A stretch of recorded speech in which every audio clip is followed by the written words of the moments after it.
ካሊድ ኢብን አልዋዲ ይላል ካሊድ። ስለዚህ ሰውዬ ታሪክ ከመናገሬ በፊት የተቻለሽን ላይክ ካሊድ ማለት ነው መጀመሪያ ቆሬሽ ትሪ የሚባል አለ። ምንድነው አትልም? ቆሬሽ ማለት ነው የመሐመድ የሚቃወሙ የነበሩ ሰዎች ናቸው። ማለትም መሐመድን የሚጨቁኑ የነበሩ ሰዎች ናቸው። ከዛ ካሊድ ከነሱ ነው የተወለደው።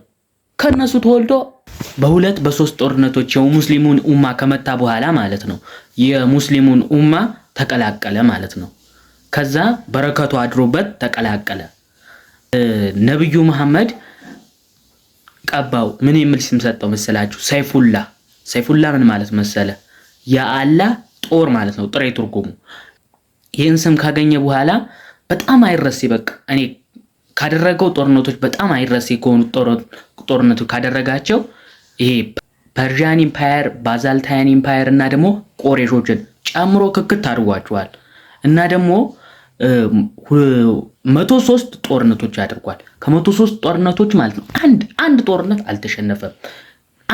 አልተሸነፈም። መጨረሻውን ደግሞ ስናይ ካሊድ ኢብን ኢብራሂም አልዋዲ የሞተው በሲሪያ ነው። በሲሪያን የሞተው የሆነ ንግግር ተናግሮ ነው የሞተው። ከዚህም በተጨማሪ ደግሞ ማለት ነው ከአሌክሳንደር ዘግሬት ጋር እኔ እንደ እኩል ነው ማያቸው። እውነቴን ነው በቃ ምንም ነገር አላላችሁም፣ እንደ እኩል ነው ማያችሁ በቃ